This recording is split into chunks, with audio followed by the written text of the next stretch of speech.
반갑습니다. 이 시간 예배를 사모하고 이 자리에 오신 여러분들을 주님의 이름으로 환영하고 또 축복합니다. C.S. 루이스의 기도의 자리라는 책 중에 이러한 말이 있습니다. 작은 시련 속에서 하나님을 찾지 않으면 큰 시련이 닥쳐올 때 쓸만한 습관과 방책이 없다. 여러분, 우리는 오늘도 어김없이 예배의 자리로 나왔습니다.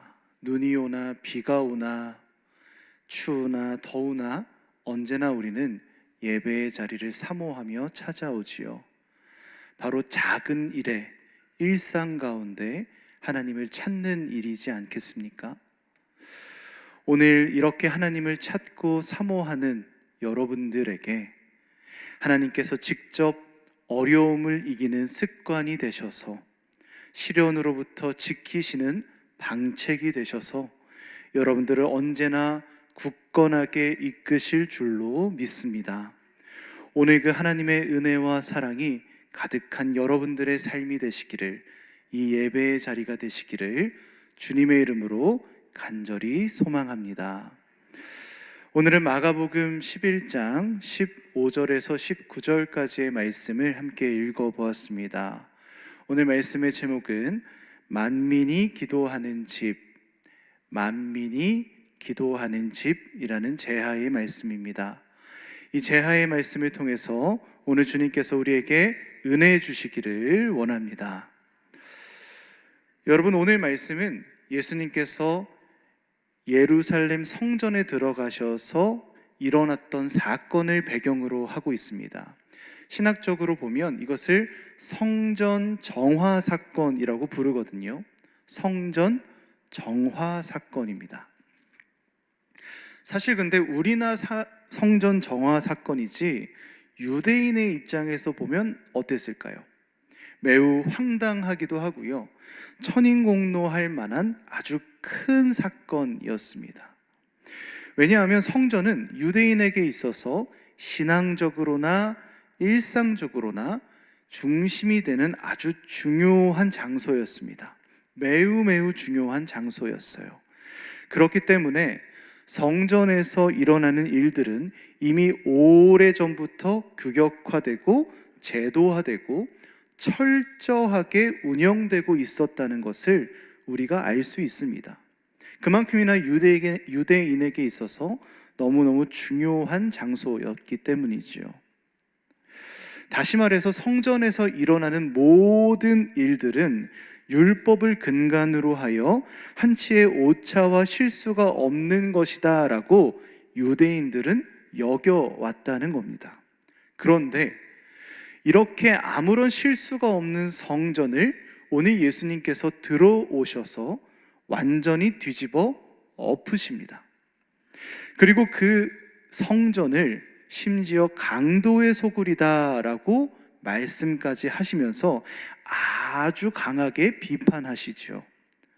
그렇기 때문에 오늘 사건은 굉장히 큰 파급력을 지니고 있는 엄청난 사건이었습니다. 아마 당시에 살아가고 있는 유대인들에게 있어서 너무나 큰 이슈가 되었을 만한 사건이란 뜻이죠. 오늘 우리는 이 사건을 한번 같이 살펴보시면서 이 사건에서 오늘 예수님이 하신 말씀을 살펴보고 그 말씀에 어떠한 강조점이 있는지, 그리고 그 강조점이 오늘 우리의 신앙의 자리에 어떠한 교훈이 되는지를 한번 살펴보도록 하겠습니다. 오늘 우리가 읽었던 본문의 말씀 마가복음 11장 17절의 말씀을 함께 다시 한번 읽어보도록 하겠습니다. 17절 말씀입니다. 읽겠습니다. 시작.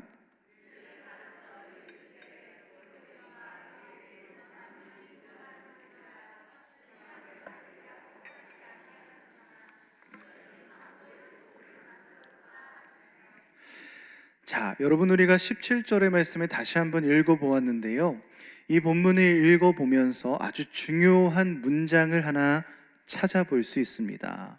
무엇입니까? 예수님이 하셨던 말씀 중 오늘 설교의 제목이 되기도 하는 내 집은 만민이 기도하는 집이라 라고 하신 말씀입니다. 너무너무 익숙하기도 하고요. 중요한 문장이라는 것을 딱 읽으면 느껴지지 않습니까? 그런데 여러분들은 이 문장을 어떻게 해석하십니까? 내 집은 만민이 기도하는 집이라. 여러분, 이 문장에서 중요한 단어를 두 가지를 살펴볼 수가 있습니다. 하나는요, 무엇입니까? 만민이란 단어고요. 또 하나는 무엇입니까? 기도라는 단어입니다. 이 문장을 중심으로 하는 단어는 딱 두 가지로 뽑아볼 수 있죠. 만민, 기도입니다. 그런데 여러분, 이 두 단어를 들으시면서 여러분들 마음속에는 어떠한 단어가 더 중요하다라고 느껴지시나요? 그냥 딱 읽었을 때 직관적으로 어떤 게 중요하다라고 느껴질까요? 그렇죠. 우리는 자연스럽게 무의식적으로 아주 당연하게도 기도라는 단어에 집중을 하게 됩니다. 그리고 그 단어에 더 눈길이 가기 마련인데요. 우리가 눈길이 가는 이유는 사실 근거가 있습니다. 오늘 본문은 동일한 이 사건을 다른 복음서에서도 기록을 하고 있는데요. 이것을 신학적으로 보면 평행본문이라고 합니다. 각 다른 복음서에 동일한 사건이 기록되어 있는 거죠.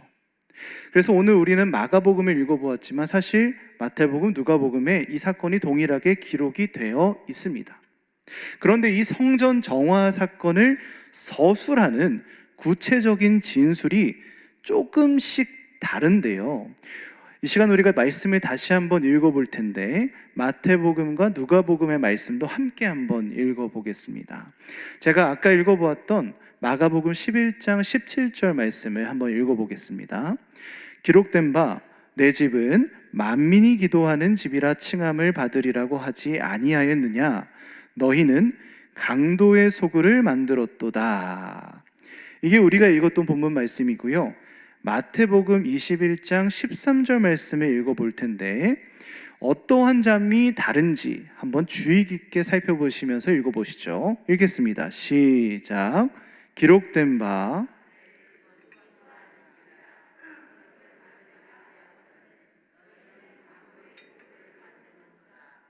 내용은 거의 동일한데요. 살짝 다른 게 느껴지시죠? 이번에는 누가복음 19장 46절 말씀 한번 읽어보도록 하겠습니다. 읽겠습니다. 시작.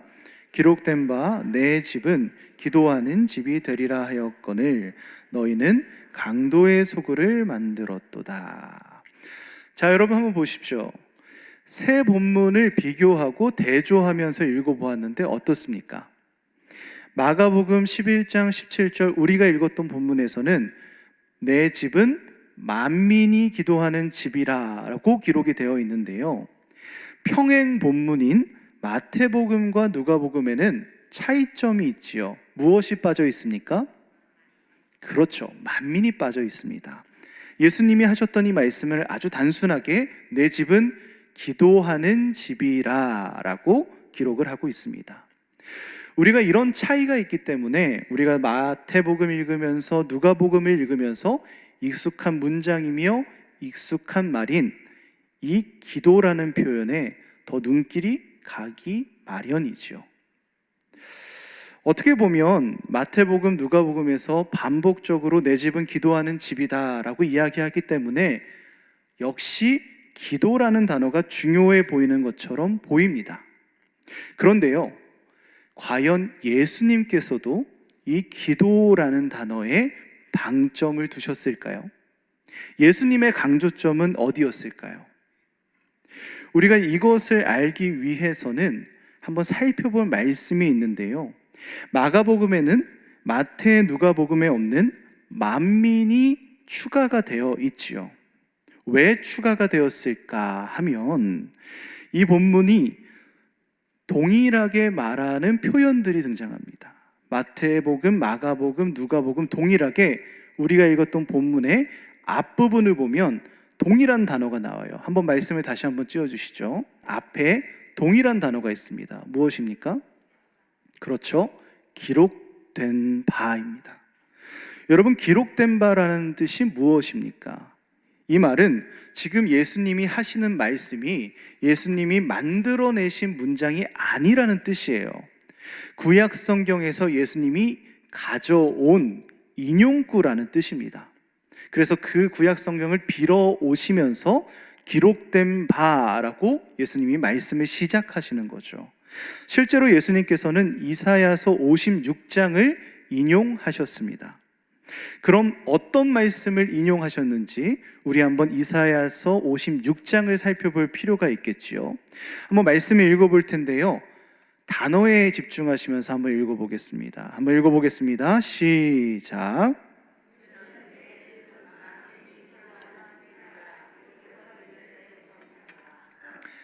자, 이사야서 56장 7절인데요. 여기서 보시면 분명하게 이사야서는 만민이 기도하는 집이다 라고 이야기하고 있습니다. 즉 마가복음이 구약 성경을 더욱 정확하게 인용하고 있다는 사실을 살펴볼 수 있죠. 예수님이 하셨던 말을 더 정확하게 기록하고 있는 것은 마가복음인 겁니다. 여기까지 잘 따라오셨지요? 그러면 당연하게 마음속에 드는 질문이 있을 겁니다. 그게 무슨 질문이냐면, 목사님, 마가복음, 마태복음, 누가복음 만민이 있고 어디에는 없고 이사야서에서는 또 있고 잘 알겠는데요, 그게 무슨 차이가 있습니까?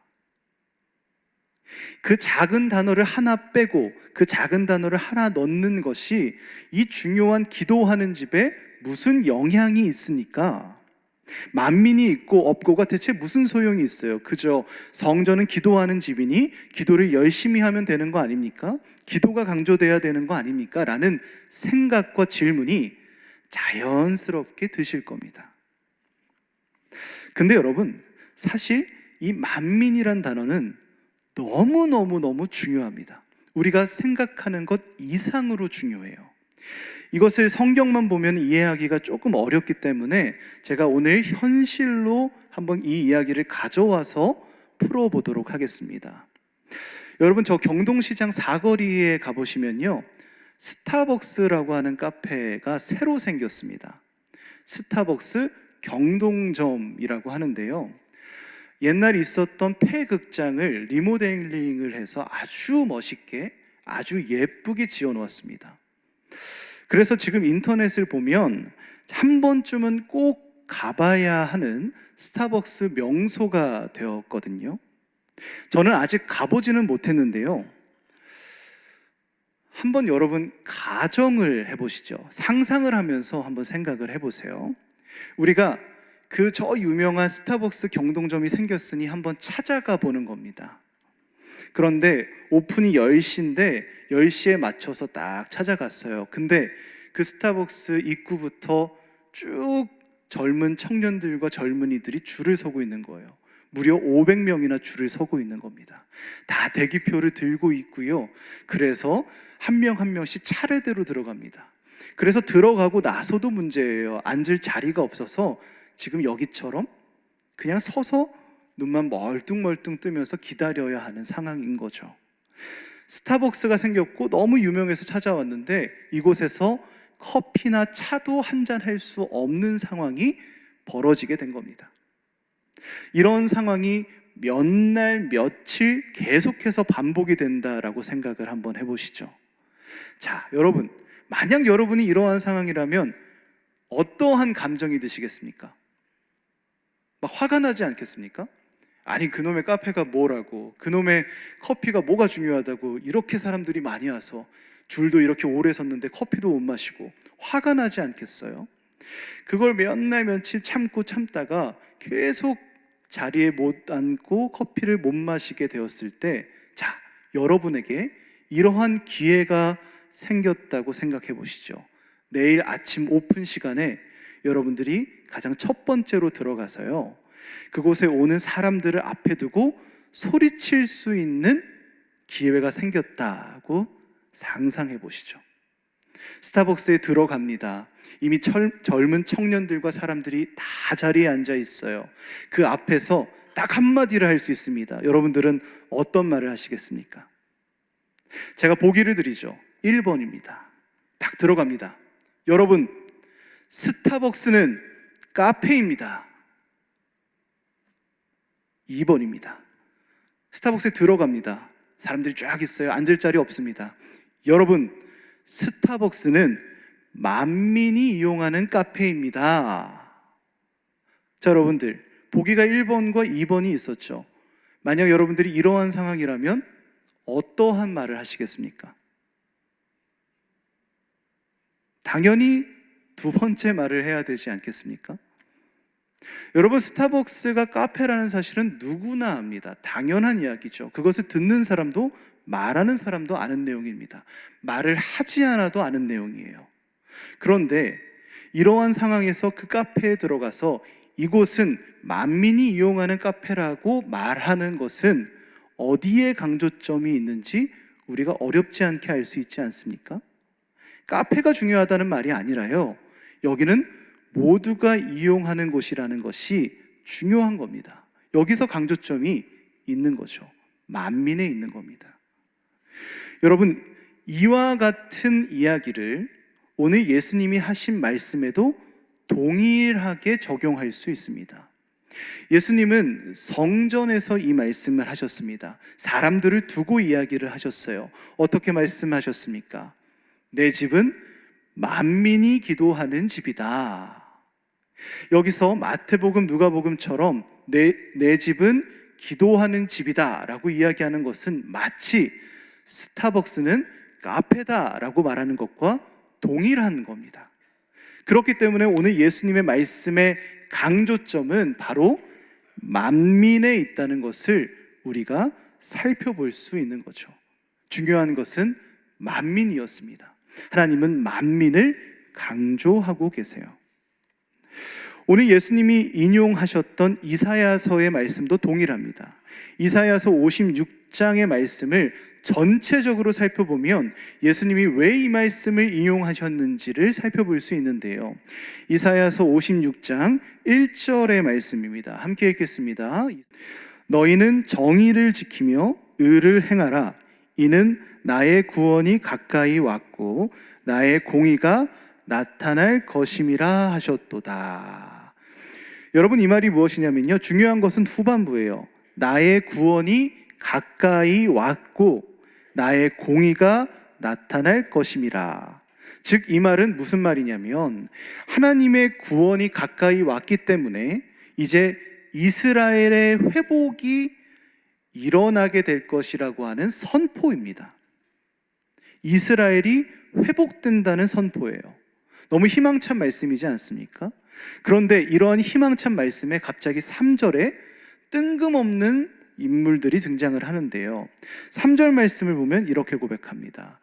여호와께 연합한 이방인은 말하기를 여호와께서 나를 그의 백성 중에서 반드시 갈라내시리라 하지 말며.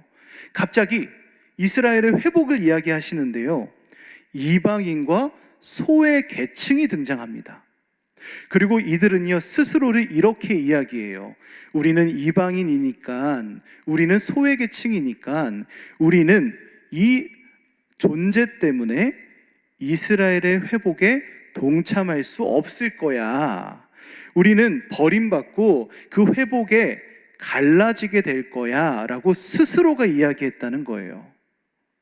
지금 이스라엘의 회복을 이야기하셨고요, 그리고 이방인들이 우리는 그 회복에 동참하지 못할 거라는 이야기가 등장합니다. 그리고 나서 오늘 우리가 읽었던 본문의 말씀이 나오는 거죠. 이사야서 56장 6절과 7절 말씀을 한번 보겠습니다. 단어에 집중하면서 한번 보시죠. 함께 읽겠습니다. 시작. 여호와와 연합하여 그를 섬기며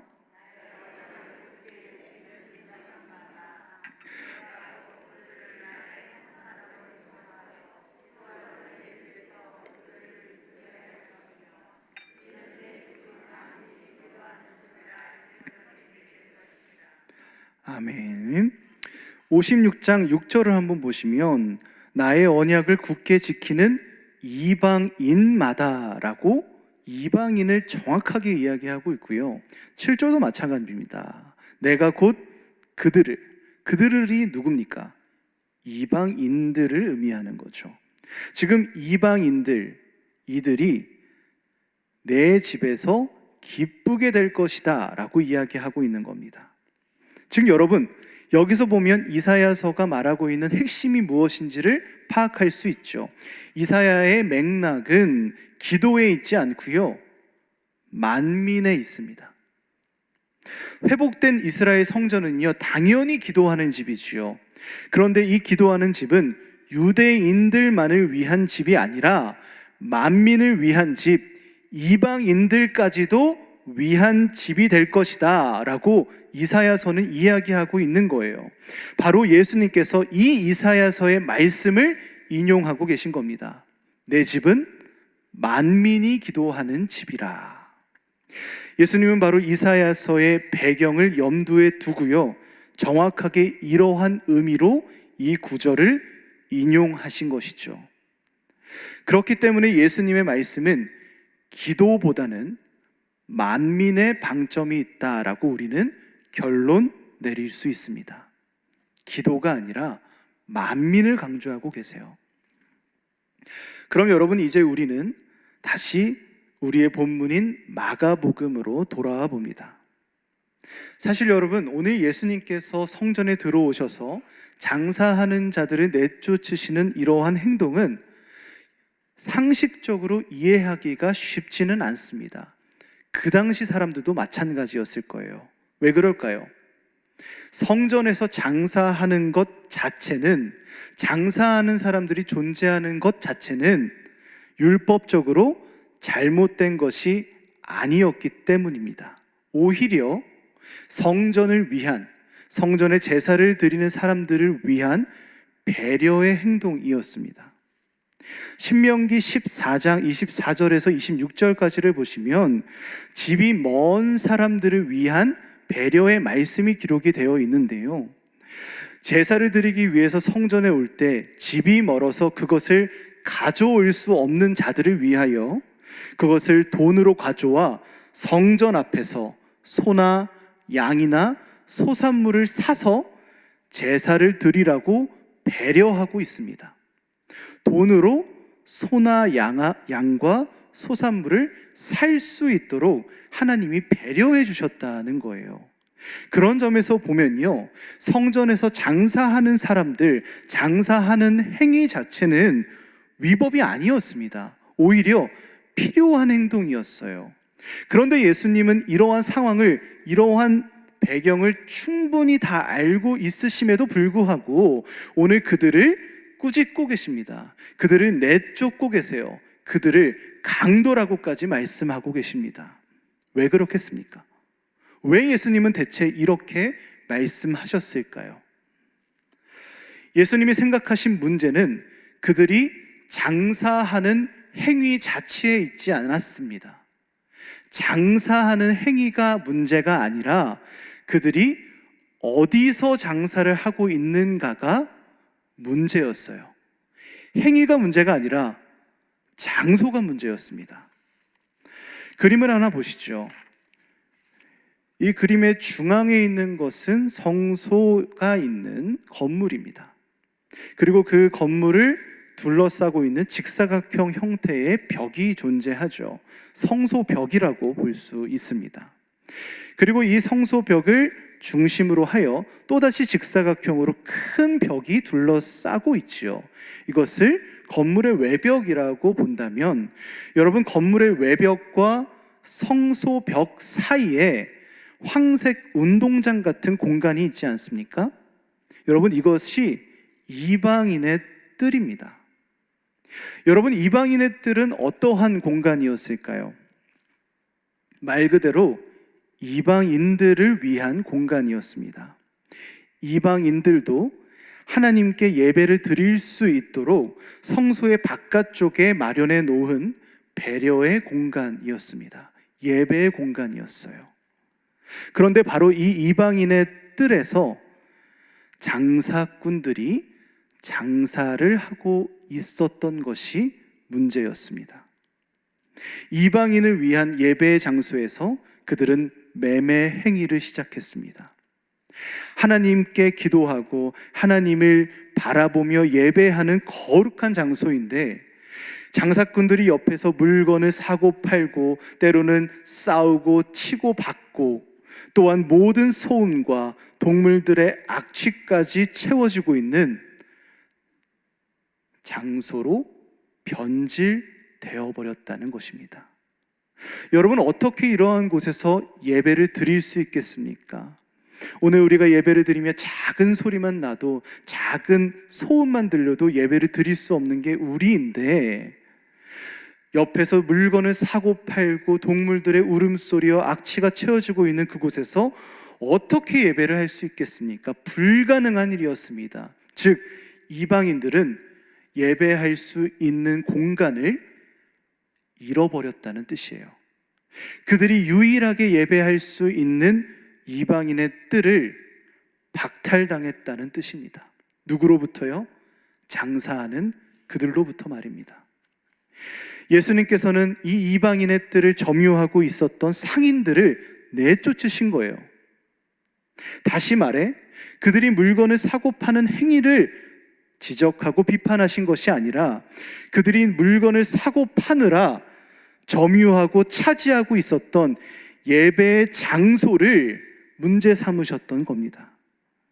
제사장들과 장사꾼들의 행위가 바로 이방인들이 하나님을 예배할 수 없도록 배제하고 차별하고 갈라내는 행위였다는 것을 예수님은 정확하게 꾸짖고 계신 것이지요.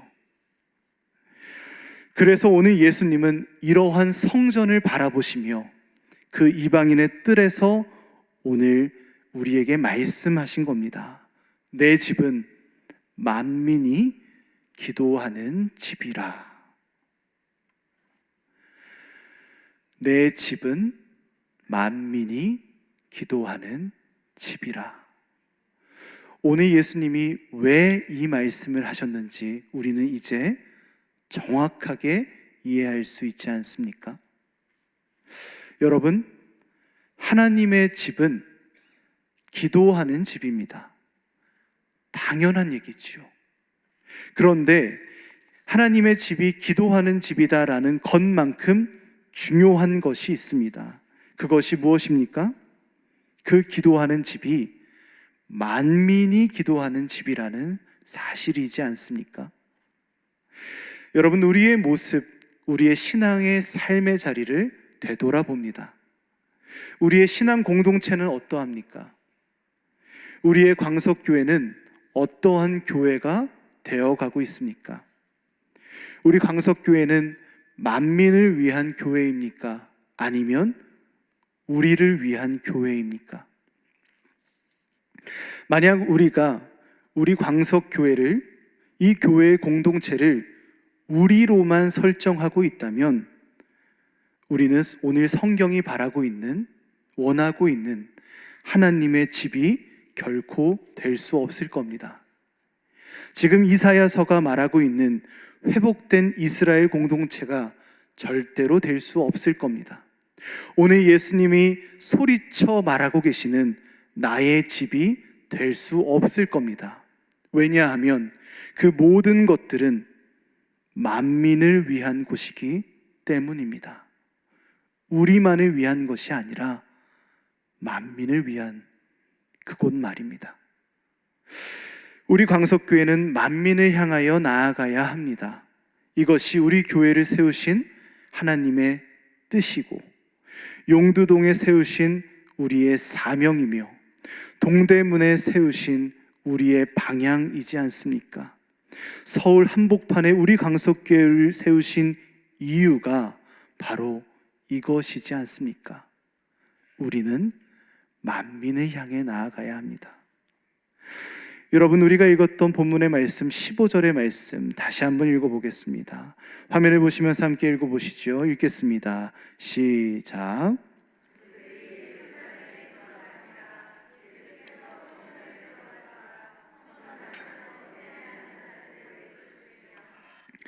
여러분, 여기서 예수님께서는 성전에서 매매하는 자들을 내쫓으셨다라고 말합니다. 여기서 사용된 내쫓다라는 헬라어는 마가복음에서 총 18번이 사용이 됩니다. 그런데 그 사용되는 18번의 대부분의 사용 방법이 귀신을 내쫓으실 때 사용하셨습니다. 여러분, 이것을 보면서 우리가 무엇을 알 수 있습니까? 오늘 마가복음은 이방인들을 배제하고 차별하고 갈라내었던 장사꾼들, 그들과 결탁했던 대제사장들이 하나님의 뜻을 저버린 마귀의 도구가 되었음을 우리에게 가리키고 있지 않습니까? 이방인을 저버린 그들을 말입니다. 만민을 저버린 그들을 말입니다. 예수님은 그들을 내쫓으셨습니다. 예수님은 그 제 기능을 잃어버린 성전을 파괴시킨다 예언하셨고, 또한 예수님은 무너진 성전이 아닌 제자들과 사람들을 통하여 새로운 하나님의 나라를, 그 공동체를 세워주셨습니다. 그것이 바로 교회입니다. 그것이 바로 광석교회입니다. 그리고 그것이 바로 만민을 위한 광석교회입니다. 사랑하는 여러분, 우리 광석교회는 70년의 시간을 걸어왔습니다. 이 시간을 되돌아보면 그 모든 시간은 주님이 주신 사랑과 포용과 이해와 화해로 가득 채워져 있었습니다. 그렇기에 우리는 이 70년의 시간을 은혜라고 부를 수 있지 않습니까? 그렇기에 우리는 이제 새로운 도약을 향해 나아갑니다. 이 도약을 할 때 우리는 어떻게 나아가야 합니까? 우리에게 주신 사랑과 은혜를 품고 우리의 굳게 닫혀진 문을 열어야 합니다. 우리 앞에 놓여진 이방인의 뜰로 나아가야 합니다. 아직 주님을 모르는 자들에게로, 배제되고 차별받는 자들에게로, 슬픔과 괴로움에 있는 자들에게로, 심지어 나와 맞지 않는 자들에게로, 나의 증오와 미움의 원인이 되고 있는 자들에게까지, 십자가를 모르는 아직 어둠 속에 있는 자들에게로, 그 이방인의 뜰로 우리는 우리에게 주신 은혜와 사랑을 들고 나아갈 수 있어야 합니다. 그것이 오늘 우리 교회를 세우신 하나님의 분명한 뜻입니다. 사랑하는 여러분, 간절히 원하는 것, 여러분들 한 명 한 명이 만민을 위한 교회가 되시기를 바랍니다. 우리에게 주어진 이방인의 뜰로 나아가시기를 바랍니다. 복음을 들고 간절한 마음으로 새로운 70년을 향하여 새로운 도약으로 나아가는 우리가 되기를 원합니다. 그렇게 우리가 우리의 문을 열고 이방인의 뜰로 복음을 들고 나아갈 때 주님께서는 상상할 수 없는 큰 감격과 은혜의 자리로 우리의 70년을 다시 한번 채워주실 겁니다. 그렇게 오늘도 만민을 위한 교회가 되어 우리의 삶의 자리로 나아갈 수 있는 저와 여러분들 되실 수 있기를 주님의 이름으로 간절히 축원합니다.